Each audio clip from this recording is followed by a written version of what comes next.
Good afternoon. Good afternoon. Welcome. Thank you very much for joining me. Now that I can stand and present, I almost like want to do a little bit more of a dance to what, with this music. I love it.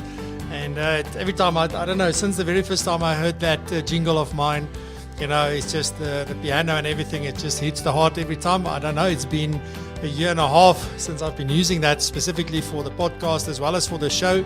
And I just love it. The other thing that I love a lot is every single person that shows up for the live show. So from my side, thank you so much for doing that, specifically on a Friday afternoon. I saw Terence here. Terence says greetings. Yeah, Terence, I spoke with you yesterday. It was good. And Kobus Klein, hello. Good afternoon, Kobus. Nice to have you with us once again. And Rizan as well. Good afternoon. We've got Henry Legrandsie. My magtig, Henry. Very nice to see you. Tinus, goeiemiddag. Welcome. Mark Dunbar. Good afternoon, Mark. Awesome to have you with us over on LinkedIn. I've got Justin saying hi. Hi, Justin. I hope you're well. And also I've got Neil Strydom. Neil, ek hoop het gaan goed daar in Kroonstad, Crown Town. Hope everything is good over there. If you're here, say hi. And let's have a good conversation this afternoon. I've got a few things that I want to announce and just sort of make you aware of. The very first thing was my conversation with Michelle Hosker. Now, Michelle was on the show in, let me just see, where do I switch this off? Sorry. So Michelle was on the show in earlier in, I think it was in July somewhere, and we spoke about a whole host of stuff. But on the podcast, so this is the audio experience, I interviewed her and we're speaking about financial abuse. And that is really an interesting topic. I learned so much from Michelle. Michelle and them, they do offer a certification in that now. But we really spent most of the discussion around what financial abuse is, people that suffer under it, even abusers, people who are actually using finances to manipulate and manage. And I do ask her the question, now, are we as financial advisors really equipped to deal with these kind of situations just because it's money-based or because it's related to finances? So if you want to check it out, it's completely free. You can go to propulsion.co.za, EP24, so /EP24. It's episode 24 where I speak to Michelle. It's also available on Apple Podcasts, Google Podcasts, Spotify. Yeah, name it, we are there. I've gone and looked at all the platforms we're on and we are basically everywhere. So you can just simply go search for Propulsion and you will find it among some NASA related podcasts as well. But usually mine comes up first because we're so active on the podcast and really an interesting conversation. Download it, listen to it. I think it's just over 50 minutes, but really some interesting and thought-provoking sort of ideas. When you listen to it, there's some very interesting things that she shares and that makes you aware of, maybe this is something I need to look into. So from a personal as well as from a professional business level, and this is really something that you can in fact share with all of your clients as well. This isn't just aimed at financial advisors because this is a problem in society. So help us get the message out, share this with your clients, tell them to go and listen. I promise you there is a lot of value in that conversation. And really, as Michelle put it, often what we do changes lives, but this can literally save lives. So please help us get the word out and tell people about this episode, propulsion.co.za /EP24. So that's that one. And then obviously the other one I just want to quickly mention again is the Financial Planning Summit. On Tuesday, I'll tell you a little bit more about this and exactly what to expect and what the themes are, etc. But in the meantime, just visit the website at financialplanning-summit.co.za. So this is put on by the same people that do Meet the Managers and Investment Forum and those kind of events. But you're welcome to go and check that out. Cool stuff. Let me just quickly see. I don't think there was anything else. The last thing that I just quickly want to mention, I'm going to put the QR codes here on the screen again, is the Life Insurance Awareness Month that Kobus and Naji and a few other people are driving. So it's the green QR code here on Batman's side. Oh, genade hierso. Where you can just point your camera for your phone over that and you can go and register for this free webinar. It's happening on the 25th of September and just to also be part of that and help drive the awareness around life insurance. The entire September is really put out for that, and that is what they're doing during September worldwide. So get involved. Please support them in that. It's a completely free webinar. So just simply, click the QR code, and there you go. You can register for that for free. Alrighty, good stuff. So let me say who's here. Good morning, good afternoon. David Kopp, nice to have you. So by the way, we are fully booked now until the end of October with guests. We've really got some phenomenal things coming up. On Tuesday, I'm going to speak with Hendrik Crawford. We're going to talk about their financial coaching program and financial coaching in general. And we're also going to have David and Lalani on the 6th of October, if I remember correctly, where we're going to talk about the whole titles thing. And there was that article where they responded to somebody that wrote an article that was published. And there was this whole thing about, what is a broker advisor, that kind of thing. I haven't really done my homework yet completely on that. I also have my own views, but really going to be exciting to talk to David and Lalani both. We're going to interview them together, and that's going to be the 6th of October. And then I've got a whole host of other people coming onto the show that is already booked. We've got Kim Potgieter coming on the show. I've got Johan Vossler from ComSpace coming on the show.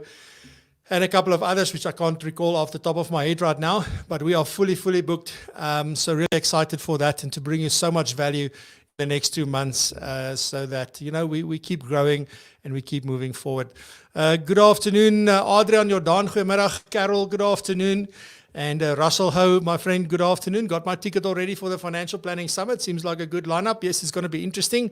So I had a chat yesterday with Kevin as well. So I'll talk a little bit more about that next week. But good stuff. Ladies and gentlemen, thank you so much for being with me this afternoon. I appreciate your time. I appreciate the fact that you still show up for me. It means a lot. And, I think it's been a long road. It's really been a long journey since the 20th of March. We're still here. We're still going. We won't stop. But thank you also for showing up. It's one thing for me to come and stand here, but for you to do this like show after show after show. And even if you're watching the recording, I know many people that used to watch live are now watching the recordings. I still value you. Thank you very much. I deeply appreciate it. And thank you for helping me to keep growing as far as this is concerned. So let's get into this afternoon. So as you saw, I want to talk a little bit about brand. And I have spoken about brand before on the show, but, I would sort of want to add on to the things that we've spoken about already. And maybe today, I don't want to talk about why, all the stuff like, yes, we all know it's important. Yes, there's a personal brand. Yes, there's a business brand, but that's not really what I want to talk about today. As I said in the description for today's show, I've been talking a lot to a lot of teams recently on Teams and on Zoom. I've been presenting to them and just really talking about, how do you position yourself? How do you create awareness? How do you get people to come to you? How do you attract people? If I just think back, really, I think one of the episodes that we've done that has been the best as far as that conversation is concerned must be Kobus Klein's episode that we did. I think it was episode 28 or 29. Can't remember. But, there we really get into practical stuff about how he goes about that. But the one thing that I realized that, and often now what's happening at the moment is that people are getting panicky because their business is down or it's quiet. It's really tough at the moment for some. Other people are like, it's like nothing's even gone wrong, So it's amazing how we always have these sort of two things happening, and there's lots of reasons for that. It's not that there's anything specific to point out. There are definitely many reasons why this happens. But I just want to revisit quickly sort of, why a brand is so important and why, if you're brand new in this business, why you shouldn't wait. That's the first strategy you need is how am I going to build my brand? Often people go like, where am I going to get clients? How am I going to make things sort of work out at the end of the month? But in fact, you should start building your brand as soon as possible. And it's never too late to start building your brand with intention. Because I think that's what happens. If we don't do it with intention, our brand will still build, but it will build itself. And maybe it's not exactly where we want it to be. I had a few other discussions during the week with other people who are not financial advisors, but do work in this space as well. And sharing, it's been difficult and things are not coming off and, all that kind of stuff. And I sort of sat back for a day and just thought about, why is it that some have that sort of experience, and I, for example, had a bit of a different experience. Now, yes, being blessed, being lucky, being at the right time, at the right place, all that stuff helps and it works. But, I also think if you go back, I think it does come down to brand. And often we think of a brand as this huge, like, when we hear the word brand, we think about corporate kind of brand. And it's not really just that. I think for me, a brand is about being recognized. And it's not about being recognized about, oh, Francois, you're so awesome. Your content is excellent. It's not about that. It's literally just about, oh, that's Francois. By being recognized, So it's like when you see something, oh, that's Coca-Cola. Oh, that is this company. That is that company, or that is that person. If you think about celebrities, they are recognizable. And why are they recognizable? It is because we see them all the time, everywhere.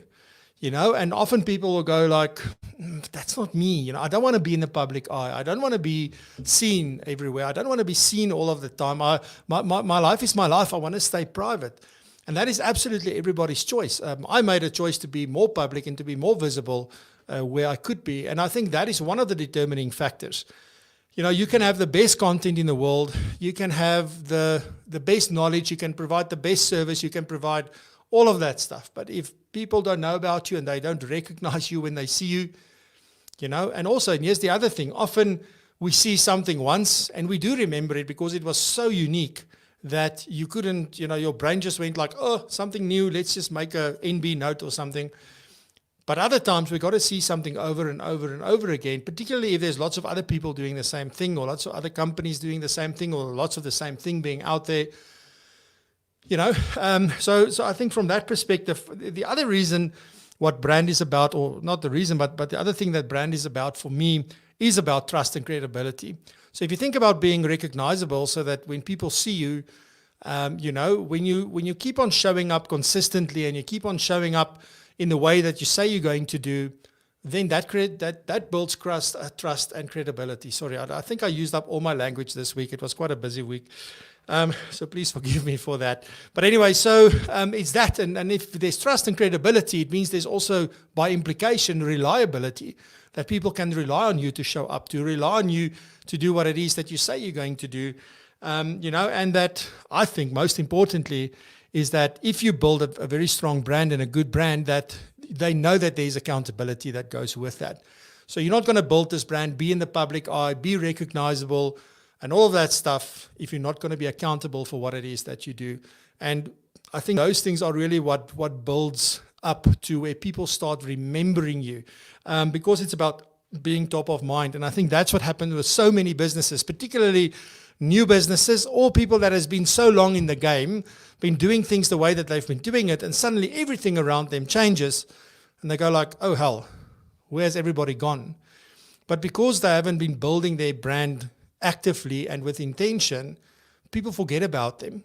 They look at the new people that come up and are very visible, and that kind of thing. And there's quite a few ways. So I'm going to talk about the ways to build a brand. I'm going to talk about places to build a brand. So there are these ways to sort of do that. The other thing I just want to mention about building your brand is that it takes time. It's not a once-off event. It is not a quick thing that you do. You know that it never stops. It's an ongoing process.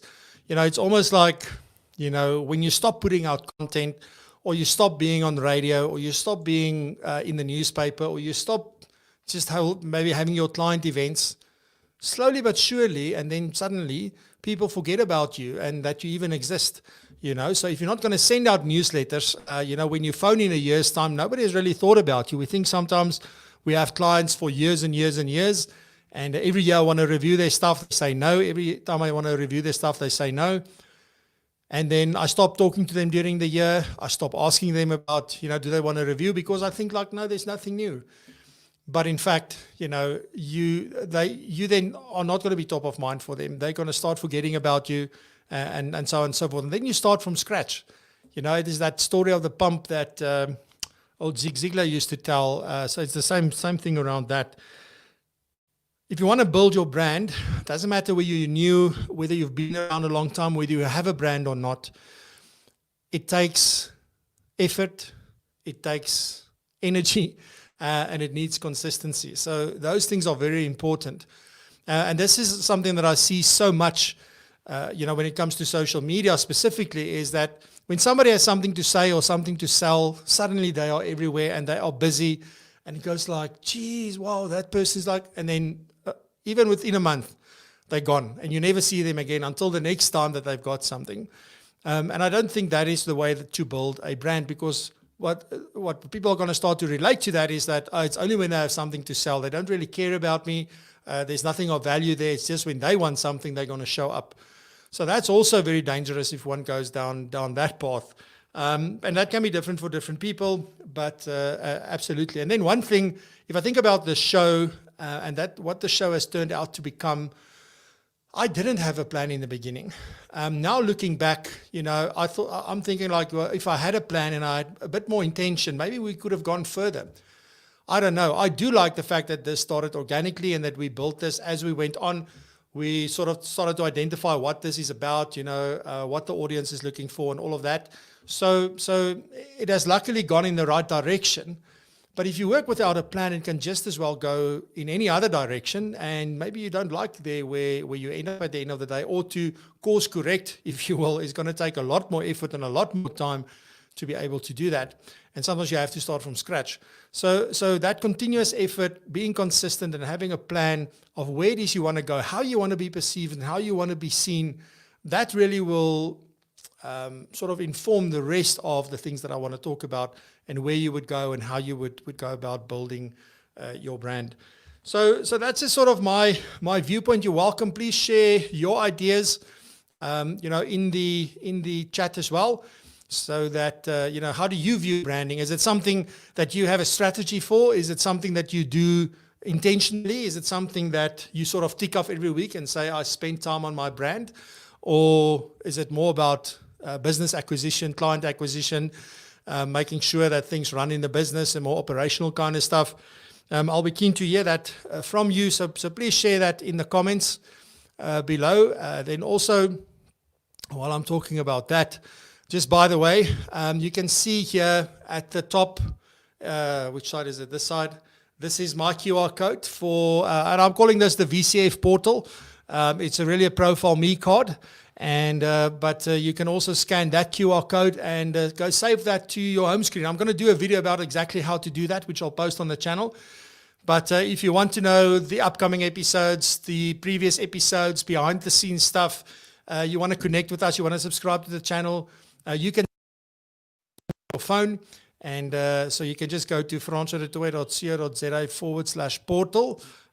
Just thinking about it, I haven't set it up yet, so hopefully by the time you watch this video, at least by tomorrow, which is Saturday, that will work. But for now, if you click the QR code, the red one over there, then you'll be able to view the card, and you can go and save it to your home screen, so that you're always in the know of what's going on with the show. So just by the way, I forgot to say that when we started.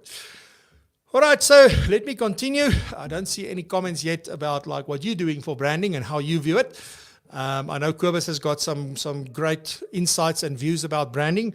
So does Razan, and there's definitely a few of you here that can add a lot of value by sharing your tips and how you view it.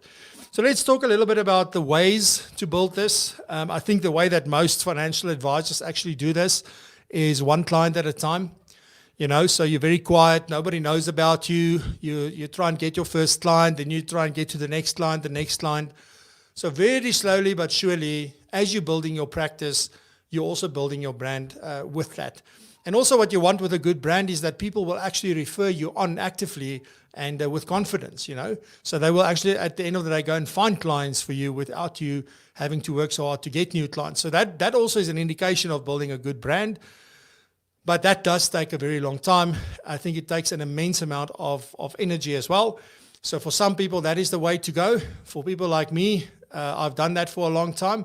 And I found other ways of doing it that I think is a bit more efficient and sort of yield the same results, but in a shorter space of time. So another way of doing this is having client events, and we spoke about client events. I think episode 24 and 25, we speak about having online client events. And luckily now we're going to level 1. So you know what? Hopefully we can get back to seeing each other in person. I'm really looking forward to that. But client events are still one of the best ways to find new clients and to build your brand. And the thing that I like about events, that I like about public speaking, that I love about my show, is that somebody would watch and they would decide over time whether they like me or not, whether they feel they can trust me or not, whether there's the value there or not. And it's the same thing with client events. When your existing clients bring people, or you just have an event, it doesn't have to be named the client event, it can just be an event that you have to sort of educate people and make them aware of certain things. There will undoubtedly be people in that event that will look at you standing there in front, doing the speaking and saying like, I like this person, and maybe, I need help, and maybe this is the way to go. But by being on that, having these events and hosting them in particular, does help you quite significantly to build your brand with many people at a time. At this point, 50% of the venue's capacity, up to a maximum, I think there is, which also doesn't make sense. I don't understand. But anyway, so that is that one. The other way, obviously, is the traditional media way, which has been very hard to get into for a lot of people, because it's either going to cost you a lot of money, or you need connections in order to get you there so that they are willing to talk to you. So it's not always that easy to get a slot. Radio is maybe easier, but to be seen on TV is definitely not that easy, although I think that is still a good medium to go. But for me, really the main, at the moment, if you think about, because if you want to find it, the next part I'm going to talk about is places to build your brand, but you've got to think about where your client's attention is. What are they spending their time on? What are they doing? Is it watching TV, listening to radio? Is it, I don't know, is it on social media? Is it online searching for things? Where are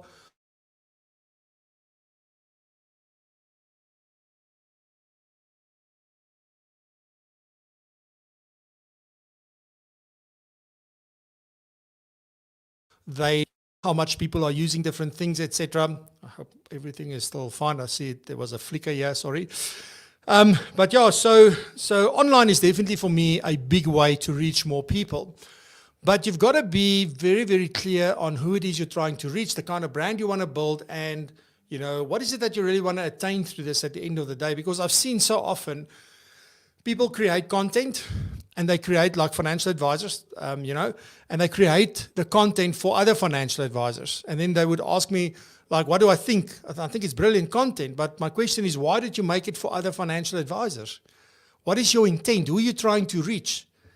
Are you looking for recognition from your peers? Are you trying to find more clients? Or did you just want to do something to sort of get used to what it is you do, or to create content in the first place? Why are you doing this? So you've got to be clear about who you're trying to reach and who you're making this stuff for. But in my opinion, currently where we are now, and this can change tomorrow or it can change next year, but at the moment, everybody's attention is on their phone. If I look at the stats, 98% of people, are spending time on their phones, watching something, consuming something. So it's really, really crazy if you think about that. I think I saw Razan do a post the other day on LinkedIn saying that there's almost 42 million messages sent on WhatsApp every single minute today in the world. That's 42 million messages on WhatsApp. That is where people's attention is. Their attention is they're watching video. They are listening to audio. That is what they are doing. And they're doing it from their device. They're not doing it on traditional media. Yes, people are still spending 3 hours watching television, but they're also spending an inordinate amount of time, more than that, watching videos, streaming, and consuming other kinds of content online. So that pendulum has shifted. Their attention is not on these traditional media sources anymore. It's definitely on their phones. So let me just switch that off. And so for me, the ways is definitely those. There may be many others. I mean, you could obviously just go and make sure that you write a column for a particular newspaper or publication. And even those have gone online. I don't know if you walk past magazine stands in Checkers and Pick n Pay and Woolies, CNA, PNA, name it, they're empty. Most of those publications have either closed down or they've gone 100% digital. So more and more of these things are not making it. Newspapers are now selling subscriptions so that people can read the news online, and which is very convenient. But that means that writing an article that gets published in printed media is going to reach less people than it would have done reaching people digitally. It's not to say that it's one over the other. The answer is probably that you need to do both. But those are some of the things to consider, like where are you spending your time and your energy? I was very fortunate that, and I'll maybe send it to you afterwards on WhatsApp, but I sort of wrote an article about the lessons that I've learned from the show, and it got picked up by Money Marketing, and it was published in September. And there's some few things that we've done that will be published. Where did my English go? Which will be published in the October edition as well. So I'm very thankful for that. But those things get done in print and digitally, in their newsletter, on their website. So it's really, really an awesome sort of place to be, because you're covering all of those bases. And as long as the publication or the radio station or the TV channel or whatever it may be is in line with the target audience that you're trying to reach.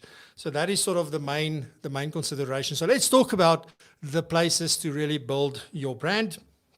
And this is not an exhaustive list. This is just some ideas to get you going, because I don't want to throw everything at you and then go like, where do I start? Just pick one thing. Just have one reason why you want to do it. Choose one way you want to do it, and then one place where you want to do it. And for me, the first one is again, just to reiterate, like, where are your clients? That is where you should go. That is the thing that you should choose. So, if your clients are people that love to go out and do things like that, hold your client events, if that is a way to get them to come to you. If they go to conferences, either attend those conferences and network, or go to those conferences and see if you can't get a slot to speak. Because it doesn't matter which kind of industry that you love to work in, or what clients you like to work with, you'll be able to find some form of a topic that can be valuable at their conference. So it's just getting comfortable with talking to them and talking from stage and those kind of things to be seen. Or maybe you just write content in the run-up to this that they can also use as part of that. Or if you know what publications they're reading, make sure that you write articles and try and get into that particular publication, but it must be aimed at where your clients are. For me, again, like, my favorite way at the moment is social media. But here's the thing, it's not a quick fix. It is something that you need to start doing today if you're not doing it. And then you need to do it consistently, and you need to have a long-term mindset and a long-term goal around that. You're not going to do a post, write something about business assurance, and then 10 business owners send you their details and say, yeah, where were you my whole life, and please come and see me. It doesn't work that way. This is like any relationship. People have been burnt before, so you need to build credibility and trust. You need to show them that you're going to show up the way that you say you're going to show up. So the sooner you start creating content that you publish on a regular, consistent basis that speaks directly to your target client, it's going to take forever. So you've got to do it as soon as possible. And the more you do it, the more you'll see you're going to start to attract people, and you're going to filter out the people that you actually don't want. I can tell you from my experience, the things that I've done over the last 5 years, it took a long time to get where I am right now, and I've still got a very long way to go. But I can tell you that the people that know me know me. And that in itself has opened up many opportunities that has come my way, for which I'm extremely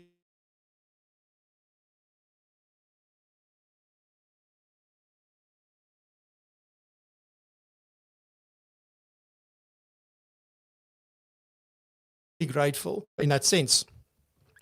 Sorry, I don't know if I went away there for a second. I just see this thing refreshed. We've been battling a little bit with our fiber. I need to get that sorted, but sorry for that if that was an issue. So I just quickly want to look at sort of just two social media platforms that I've been using in conjunction with one another, and that is really it's working well. So obviously you know that LinkedIn is my place. So if you go to LinkedIn, I'm very sorry, you're going to see my face, you're going to see my videos, you're going to see something that I have to say. But that is my platform of choice, and simply because financial advisors, that's where they go. That's where they're open to business. That is where they're open to hear my message. I'm pretty sure you don't want to hear my message when you're on Facebook. And I'm also pretty sure you don't want to really see a lot of me on Twitter probably. But LinkedIn is the place where if I post something and it's more of a longer form and those kind of things, then people are more open to that, and I will attract the right kind of people. If I see how my connections have grown over the last 3-4 months, and particularly my international connections, which is really mind-blowing to see that happening. It's just amazing. And I'm very, very grateful and thankful that that is happening.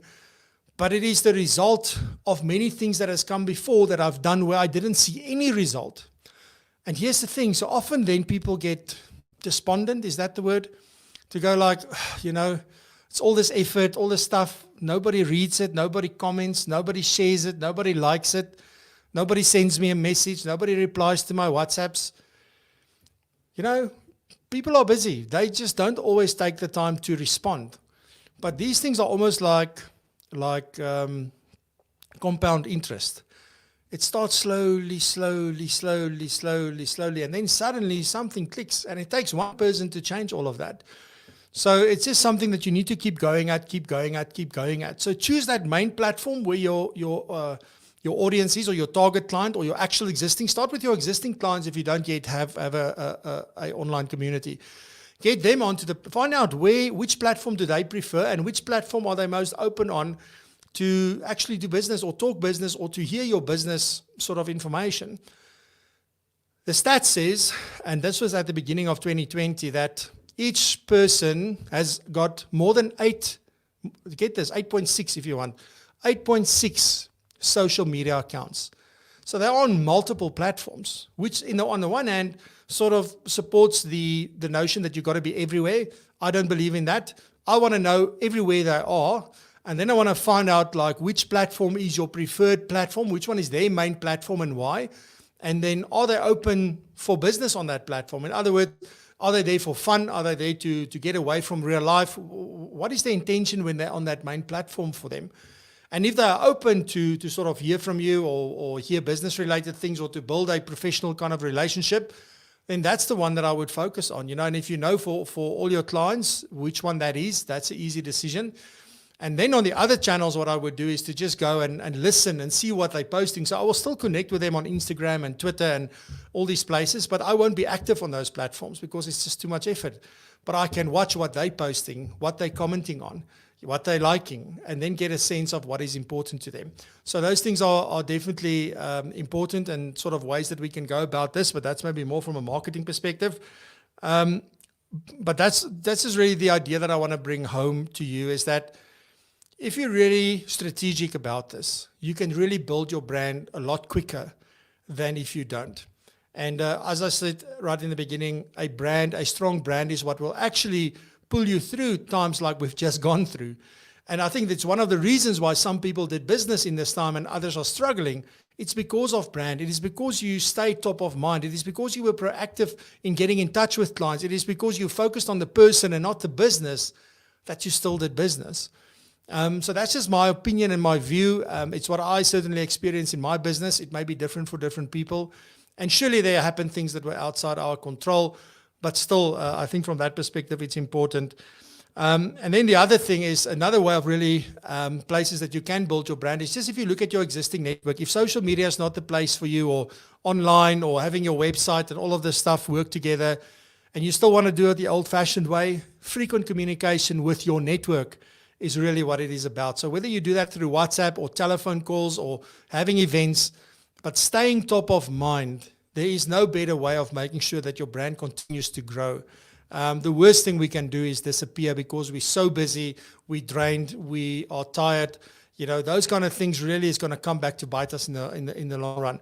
So make sure that you stay top of mind to keep your brand going, and then be intentional with where you want your brand to go. In other words, how do you want to be seen? What do you want to be associated with? And then just how are you going to be the first person that someone thinks of when they're looking for somebody like you. So that is sort of my story in terms of that. I see there's quite a few comments here. This is amazing. Thank you very much. I obviously triggered something. So Kobus says branding is process, not a project. Yes. If the process evolves, the rest will happen automatically when it comes to business. Kobus, I can only applaud you for that one. Yes, and this is like many other things in our lives. Nothing is a once-off event. You've got to go like this is a process, and the process will change over time. The focus will change over time. Social media is the place to be right now. But what happens, already the US has banned TikTok, and I know there's now businesses in the US looking to buy that portion of TikTok, which means that they will continue, but not via the Chinese. So, but what do you do if social media becomes such a problem where they outlaw it? In the worst case, they can outlaw social media. What then? Well, the simple answer to that is that people's attention will just move somewhere else, and we've got to be clever in knowing where will it go after social media so that we don't get caught with our pants on our knees. Social media, by far the most powerful brand builder, as long as you connect to the right people and your clients are connected to your profile. Yes, absolutely. And if I can use you as an example, Kobus, I mean, you've got a two-prong approach. You've got your clients and you've got colleagues and peers there because you're building a brand within the profession and you're also building brand with your clients. And those things really can go hand in hand, and in your case, it absolutely does. And but you've got to be clear. So, Kobus, you were clear from the beginning. I mean, you and I have had several conversations around this, and you were very clear about what it is that you want to do, and more importantly, why you're doing it.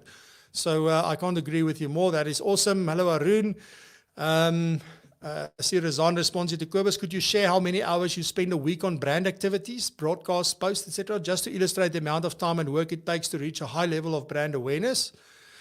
Thanks, Arun. Russell, I've learned that there's an actual strategy as well. You can't just post without purpose, goal, and intention. Yes, absolutely.